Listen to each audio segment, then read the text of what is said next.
Hello, this is Dr. Hatfield again, and what I would like to use this video for is to introduce you to some background information for the development of your environment lesson plan.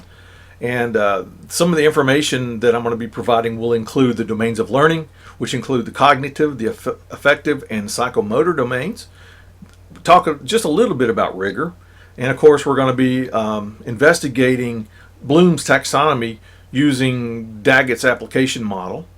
And then we're going to be discussing just a little bit about learning objectives. And that's probably one of the most premier things that you have to do is the very first thing before you start.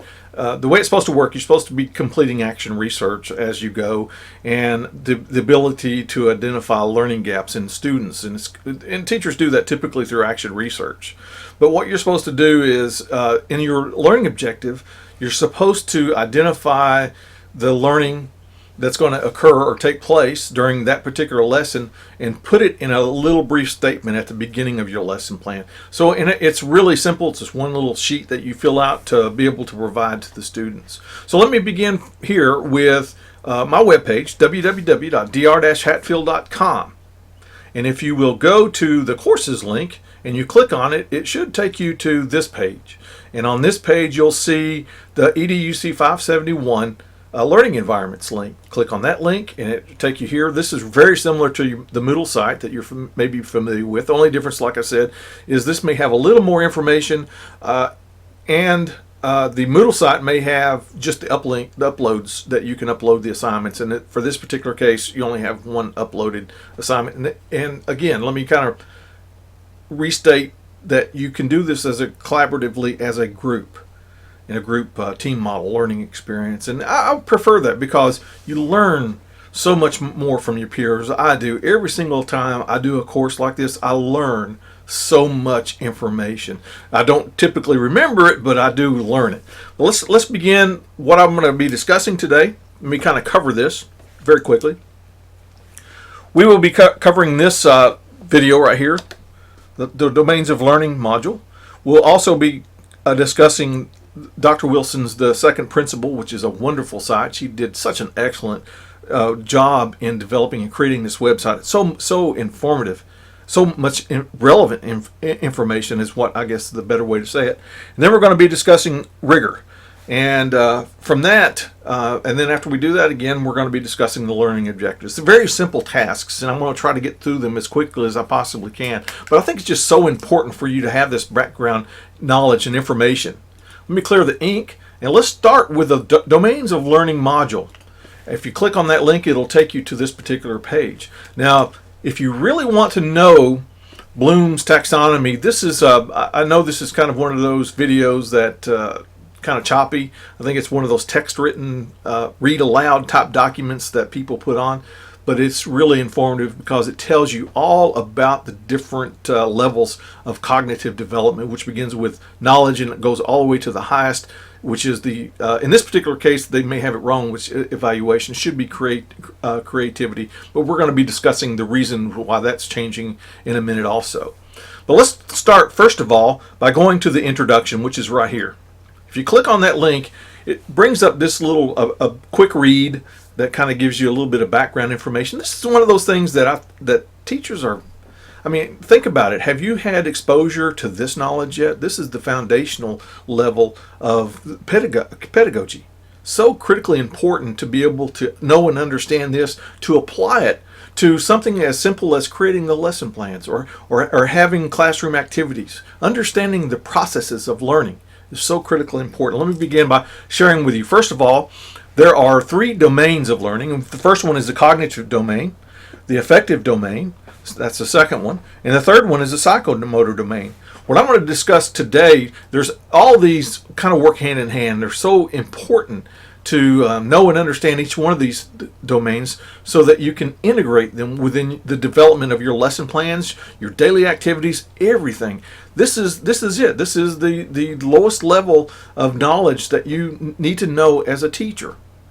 And here we go. Let's start with the psychomotor domain, which is probably the most important to me anyway. Everybody thinks of psychomotor as the kinesthetic, and it is the kinesthetic component. But whenever the term kinesthetic is mentioned, people usually think that it's just motion or movement or jumping up and down, running, playing, those kind of motions. Those are absolutely critically important if you want learning to occur during your lessons. However, it's only part of it, and I'll explain that just in a minute. But first of all, the psychomotor domain. How do you hear things? How do you learn? How do you take information and put it into the cognitive component, or put it into your mind so that you can reflect on it and learn it? How do you do that? And that's the cognitive domain, is actually the thinking component. And then we have the affective domain, which is the domain of emotions, emotional learning. And one of the things that I use a lot in my classrooms, and one of the things that research says, that if you want to improve your achievement scores, introduce daily social and emotional learning events. And then, of course, back to the psychomotor domain. That's the main domain. How do we put all this information in? How do we work this? You can see after I explain this just in a minute, you'll see how they all are integral parts of learning, and you really can't leave one or the other out because they all work together. For instance, let's say psychomotor domain. You want your child to you want children to learn information, or the student to learn information about the world around them. If they read a book, they're using their eyes.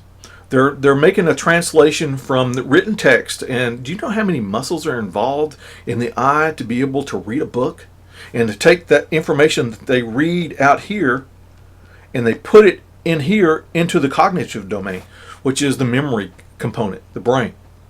And so that is how we take information from the outside and put it in. What's the number one learning style? Visual learning. 83% of all learning comes through visual mode. So here we go. So to read something, you put it in the cognitive domain. Now you have to practice. That's the didactics of education. You have to practice over and over and over to get it to stick in the cognitive domain. So after we do the cognitive domain, first of all, here's another consideration. How do you make things interesting so that that child wants to do it, wants to make an effort to learn, wants to do something? Well, that's where the affective domain comes into play, right here. That is the affective domain. How do you generate interest? Do you let them watch a video of something that interests them? Do you want them to participate in that classroom activity? Again, social and emotional learning is a key component for the success of children today, especially. So we read information, it gets stuck in the cognitive domain. The child, depending on how they feel, they're either going to make an effort or they're not. And then when everything comes together, you can see that we have, let me clear this ink out here just a minute so I can continue to draw. But as you can see how important it is for all these domains working in unison. However, I still think that probably the most important domain is the psychomotor domain. You need to know and understand this. And this is where Piaget, one of the theorists that you need to study for this particular course. And I'm going to show you a video, if I can find it very quickly, and kind of explain to you the process of Piaget calls it the schemata, or the child's schema. And that is assimilation and accommodation. You as a teacher, you need to be able to develop those accommodations so that a child can put information into them. And of course that's that goes into the cognitive domain. But whenever you react, whenever you do something physically, everything works around the psychomotor domain too. So they're all very important parts of the process. So here we go. Let me kind of share this with you, and then I'll let you watch the video. Probably it's only about a minute and 30 seconds or somewhere in there, a time frame for that particular video, but it is so relevant to what I'm trying to explain to you right now. So this is, let me kind of clear this very quickly. Erase all that.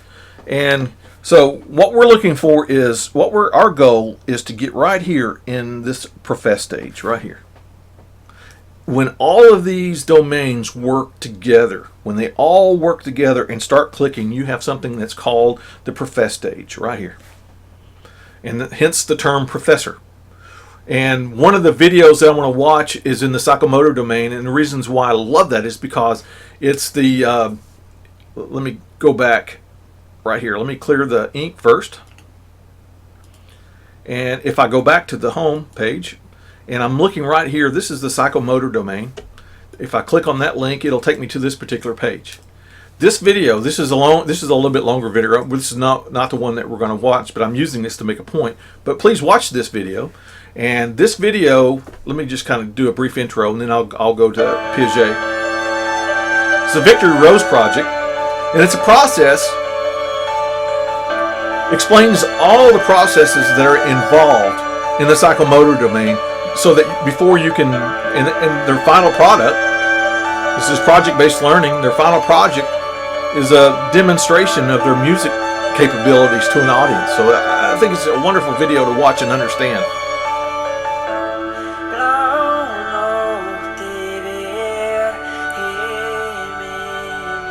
But this video takes you through all the processes that are involved within that particular domain, all the learning, and it should be also included within the cognitive and the affective domain also, because it has emotions, it has the memorization of notes and song and actions and everything. So this is the culmination of, or that demonstrates the professed stage of success. All right, before I get too much in depth in that, let me move back to our web page. And if you'll go week 1, again, for this particular course, there are 3 theorists probably about each week that you need to know and understand in preparation for the praxis exam. Let me start with Piaget. You can see that I have Albert Bandura, Lev Vygotsky, and Jean-Claude Piaget. These are the theorists that you need to kind of know and understand a little bit more about. But if we click on Piaget's page, you can see that I have this video here, the assimilation accommodation video. And let me click on this. It's a very short video. I need to apologize for the sound, but it's maybe if you guys want to go and watch this video, it'd be a great thing that you did. Schemas are categories or the basic structures we use to organize information. They're almost like folders. In this case, the categories are about vehicles, cars, and trucks. Information is sorted into these schemas or concepts. Each new piece of information has to have somewhere to go, a folder to fit into. When new information can fit into one of the schemas that has already been created, like cars or trucks, it is placed there. This is called assimilation. Sometimes we come across new information that does not fit into any of the already existing schemas. An Escalade isn't a car or a truck. That means a new folder or schema has to be created so this information has a place, like SUVs. This process is called accommodation. The Escalade now has a folder to fit into, a schema it belongs to. Now new information can continue to be sorted into schemas using assimilation. And the process continues. One of my favorite videos. It explains so well Piaget's concept of assimilation and accommodation. We all know Piaget is known for the 4 stages of cognitive development. And very few people know that he is the biggest contributor for the assimilation and accommodation concept too. He also is very important for the development of a child's schema. But this is one of those links that I have created for you to go to kind of study up in preparation for the praxis exam. You need to know each one of these theorists. So if you immediately know that Jean Piaget is, if you hear the word schema, if you see that associated with a test question, you know that it's Jean-Claude Piaget. Or the 4 stages of cognitive development, you know that that's a direct relationship. You may even ask these, the sensory motor pre-operation or the concrete operational or formal operational stages of that cognitive development. You need to know and understand those. But as far as that goes, or if they ask you, now you should know who introduced the concept of assimilation and accommodation, and you know that that's the Piaget. So that's the Piaget. Here we go there. Let me kind of close this out. Close out that video, but don't be afraid to go and look at that. Let me go back to the introduction here, and I want to share with you, you can see the importance of assimilation and accommodation. And you can see right here, here is the assimilation part, and here's the accommodation part. And you can see to be able to accommodate information and put it into the store it into the cognitive domain, and depending on how well you feel, the better you feel, the better you do, the better you learn. And like in the psychomotor domain here, do you think that typewriting or using a typewriter to study and to take notes is better than handwriting? It's not. And I call this one of my I'm a huge advocate for the haptics of writing, and it's HAP, the haptics of writing. There's a great deal of research out there that supports the idea or the concept that if you actually write using your hand and a pen to write the information down or to write your notes, that it's a better process for the retention of memory. And it just makes it a little bit more solid, because think about all of the modalities that are involved when you write something, just about everything. So handwriting is very important. I guess that's what I'm trying to say. Let me erase this and get back started. But that's the domains of learning. I would like for you to invest a little time in this particular site. It's a really good thing to know and understand. And like I said, most teachers aren't exposed to this. And back to, I mentioned this before, but this is a site, this video will take you into a great deal of information about Bloom's taxonomy, as well as this one. This is probably the better video to use to help you to explain and help you to understand Bloom's taxonomy, which is, like I said, Daggett's rigor and relevance is the rigor model that's used for Common Core. And it's been around for a few years. Well, it's been around a lot of years, but it's one of those adopted models or strategies that they use to evaluate teachers, and that's the model to use. And I'm going to get into that a little bit more. Very good website. Spend a little bit of time on it and learn this, so that if you're at an interview for a job or a position or something like that, you know what the domains of learning include. Let me close these out. All right, here we are. Let's go back to the top of the web page, and I want to share with you, first of all, the second principle. And this is from Dr. Wilson. I love this website. And what she explains so well is the difference between Anderson and Crothwall and Bloom's taxonomy. As you can see, this is the old Bloom's taxonomy right here. This is created in Benjamin Bloom in 1956, developed the first one. And you can see that when he created these things, he created them with with nouns, and the highest level of this Bloom's taxonomy is evaluation. And if you look across the way here, you have Anderson and Crothwall, who developed this in 2001, and you can see that they kind of swapped them out. The synthesis has gone here to the create mode, and the evaluation has dropped down a level into the evaluate mode here. So no longer, but now see, this is one of those catch-22 things. You need to speak with your administrator to see what page they're on. Do they understand? Have they ever heard of Anderson Crothwall? Maybe not. Probably not. They may be still using Benjamin Bloom's taxonomy, and this is a component of Daggett's. If we're gonna stick with Daggett's rigor and relevance to assess your lesson plan, you may want to kind of stick with Bloom's, but it depends on the administrator of the school that you're at. Do a little bit of research, find out what their likes and dislikes, find out what their idea or their concept of differentiation is. And this is just something that I recommend, because I use an analogy of writing grants. If I'm communicated with the person who was going to read the grant and approve the grant or award money, I would always make an effort to communicate with that person, and that would increase your chances of receiving the grant or whatever greatly. And the same can be said here. Find out what they expect, what they're looking for. Don't just do this cold. There's too much hinging upon your success as being a teacher and scoring a 5 on the environment lesson plan, or not just the environment, but all the lesson plans.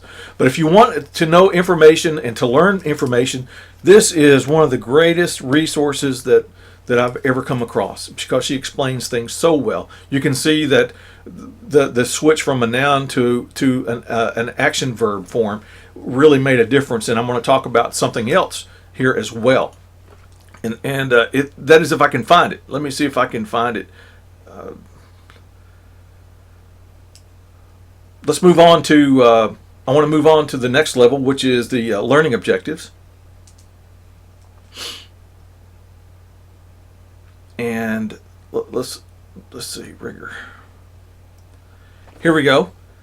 This is the chart that you need to use as a guideline during the development phases of your lesson plan. Okay, and we have here, this is the state of public education. This is a video of Daggett. I always think that it's, and if you want to remember someone's name, or if you get to watch them in video, get to see them live, it's just so much easier to remember the domains of learning and the psychomotor process that you would all go through.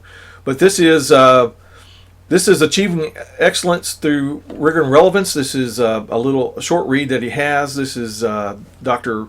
Daggett, and like I said, they use this as the model to evaluate your lesson plans. Okay, so always keep this close in mind. And if you want to read that, that's fine. But I'm going to try to cover here and try to fumble through sharing this chart with you, and hopefully I can kind of help a little bit. All right, let me begin here. This is the rigor and relevance framework. Now, I took the liberty, probably should not have done this, but you can see in Bloom's taxonomy here, this is the highest level here. This is the highest level of Bloom's, is the creating. Remember, from the Anderson-Crothwall, from the Bloom's to the Anderson-Crothwall taxonomy charts, things changed a little bit, went from nouns to action verbs, and et cetera. And this is the part where you need to know that in the old Bloom's, evaluating is the highest level and creating is the level next down.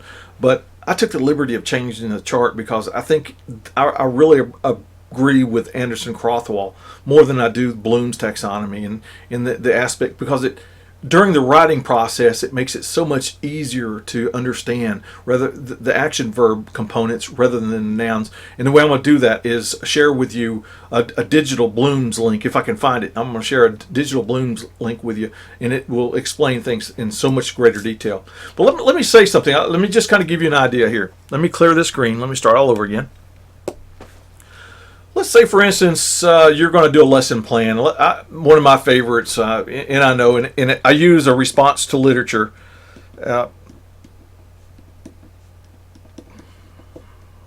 And the way that I do this, RTL, the way that I do this is through something called tabletop movie making. Now, let's say, for instance, I'm creating a lesson plan on tabletop movie making, and I'm engaging the children. First of all, some of the things that you want to do, what's their final product? Are they not creating? During almost every phase of the development of tabletop movie making, yes, they are. It's a really high level. They're creating, they're evaluating, they're including all these, but the highest level is they're actually creating. However, I give them a book or something that they need to respond to, and they need to appropriately respond through any means. And like I said, in this particular case, I like tabletop movie making because it involves art, it involves it could involve math, it involves speech, it involves reading, writing, so many aspects of the educational process. So if you look down here, you can see that this is where Daggett comes into play, is at the bottom row here. You can see this is knowledge in one discipline. That's the lowest level. So we don't want that area. And then if you look around here, applying knowledge in one discipline, the actual application of what they have learned. So this is this level. We don't really want that. I mean, these are absolutely essential to teaching every day. You can't always stay in the upper level. And our goal for this particular chart here is that when we want to have a cross between, we want to have bisecting lines between the creating, which let me kind of share this with you. We want to create a line that goes across. So tabletop movie making is definitely creating. And then if we look down at Daggett's component, or his contribution to this particular chart, for me to evaluate a lesson plan, if I were the administrator, I'm looking for this. First, does it create or evaluate or analyze? These are the three areas. So like evaluation, if I'm drawing a line here, or analyzing, if I'm drawing a line here. And the way that you determine that is by the descriptors in the lesson plan, or that you would use, and I'm using Digital Blooms. I'll share that with you just in a minute, how to do that. So the next thing that I would like to share with you is let's go back down to the Daggett part component down here. You can see apply across disciplines. So the more disciplines that you can include within the project or the lesson, the better, like art, music, math, science. All of those disciplines within one activity would increase your ability, and you can see that would be in this area, in this bisecting line. Here is apply knowledge to a real-world predictable situation. This is if it was problem-based learning. You provide the problem to the student, let them solve it. This is the level that you would be at right here. However, if it was a project-based learning, you let the students, you say, listen, I need a response to literature on this book, and let it go at that. Then you're at this stage. And now watch what happens if I do this. If this were the stage, let me erase these lines so I can show you. We're creating the tabletop movie making, and let me share you. So we're creating tabletop movie making. Create is the creative level. And then down here, when we're applying knowledge to a real world, and the key term here is unpredictable situation, and I draw my line here. Where are we at on this quadrant? Are we not in the adaptation quadrant? This is the 5. This is where you should get a score of 5 on your lesson plan if you stay within this quadrant. And that's the rigor and relevance framework. Now, rigor, a lot of things, movement, open-ended assignments. There's so many rigorous type things, models that I can apply to this. But for this particular case, for the purposes of writing a lesson plan, for you to score 5, focus on this particular rigor and relevance framework that it's by Willard Daggett. Dr. Daggett proposes. And like I said, this is the one driving force behind Common Core. All right, let me clear this. All right, let's see. Go back to, that's a good read right there. Let me close this out and go back to courses. Well, got to find the 571. And now what we're going to be focusing on is the learning objectives. And I think this is where the Digital Blooms. Now here's the Digital Blooms. This is one I want to share with you. This is really important. This is a really cool download right here. If you look at this download, you can see that this is Digital Blooms, and I want to make it smaller as much as I possibly can, but you can see this is the model that you would use. Now, when you get out your lesson plan and you're developing this, when you put this in your lesson plan, when you're actually going through the writing phases of your lesson plan, let's look at this very quickly. You can see that creating, and let me highlight that. This is the creating. So if I'm using the action verbs, here's let me enlarge this again for you, if I can.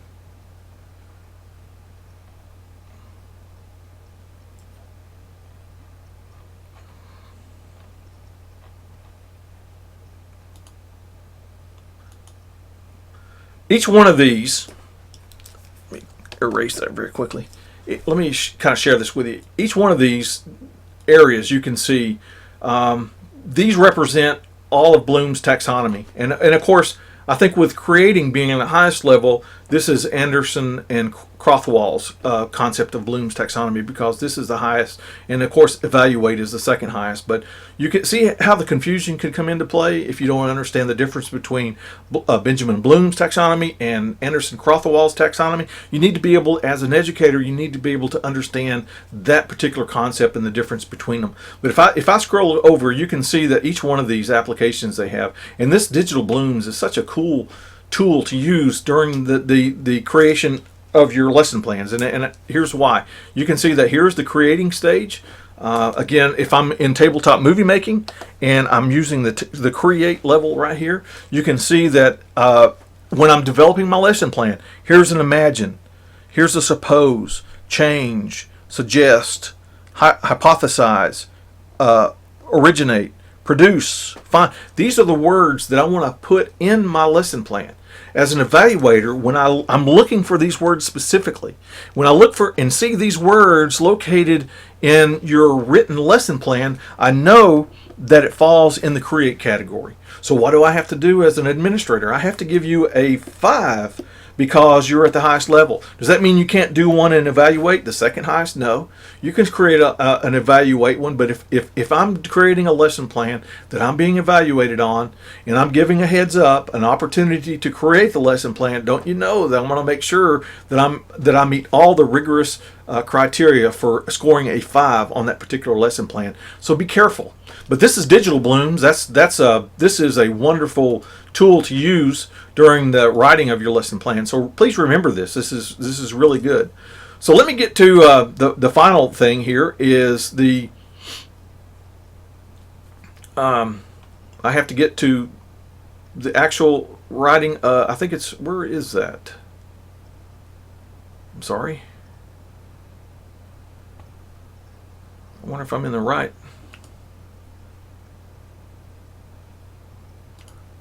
Huh. Oh, here we go. Developing lesson objectives right here. This is, I don't know why I could not see that. I'm sorry. But this is the next link, developing learning objectives. This is another key component that you need to be able to use during the processes of writing your lesson plan, okay? So pay particular attention to this.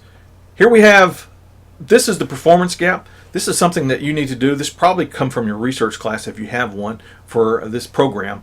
So this is something that's really good to know and understand, because as a teacher, through your action research, your position is to identify the performance gap and address them. And the way that you do that is, the first step is to write an objective, a learning objective, focusing on that performance gap. So here we go. Here is the one that I would prefer that you use, and it's right here. Let me circle this just to make sure that there's no question. This is the worksheet that I would like for you to use. Clear that. And it's a measurable objectives worksheet. Let me open it up. This is the neatest sheet that I've ever used, and I've used this for a long time. The reason why I like it is because you can see it's color coded. These are all the goals, the measurable objectives that you must have on your written objective. That's the heading of your lesson plan is the learning objective. And this is what you need to do to be able to create that. You can see that, first of all, these are the things that need to be addressed: the population, the outcome, the measure, the target, and the time frame. And a lot of people, let's start with the population. And you can see it's yellow. Here, these are specific. You can say kindergarten students, first grade students, 8th grade history students, and in this particular case, it's students who attend the 21st CCLC program for a minimum of 30 days. That's the population. You need to know your audience. You need to know who you are addressing, and that's where that comes into play. The outcome. This is increase their math score. That's simple enough. You want to improve, increase their understanding. Well, again, understanding is a word not to use. If you look that on my webpage, I have a special little link on the very bottom of that. That I think it's this one. Let me go back. I'm not here. On this link here, words that should not be used when developing objectives, and you can see understand. That's the one that I used, and that's the one we're not supposed to use. So be very careful. Look at this. These are the words that you shouldn't include within the learning objective. Let me go back. But this is the, where were we? The increase their math score. That's the outcome. So the students, that is, the measure will be what test. How are you going to measure? One of the things that is so critically important for you to know and understand during your lesson plan, every single lesson plan that you develop, you have to have it a form of assessment. If you're getting evaluated by the administrator when they walk into your room as you're delivering that particular lesson plan, They always look for an assessment. There's principles, and that's why I say you need to download the appropriate scoring mechanisms that the state provides for teachers to use. And then again, it's also important to know the principal. They may know information, they may not know information, and it may be muddled to them. So it's very important to know what they're looking for.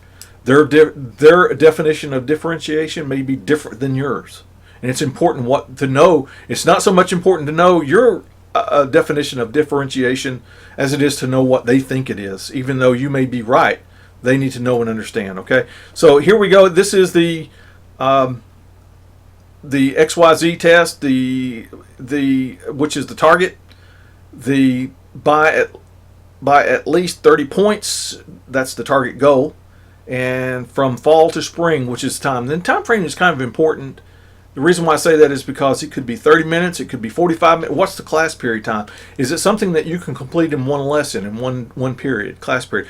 You could even put 3 days. This could occur over a 3-day period. Tabletop movie making would take 3 days to complete. So you would put over a 3-day period, or you would take the total minutes up, or 3.5 hours total, which would include 3 days. This is how you would write that particular lesson plan. But with this as a guide, I am absolutely sure that you could successfully complete an objective that would at least meet the category of 5 on your evaluation. So this is just some information that I wanted to share with you before you got started with your lesson plan assignment. If you have any questions, please feel free to contact me. Just email me, text me, or send me call me. Either way that you want to do. And thank you very much.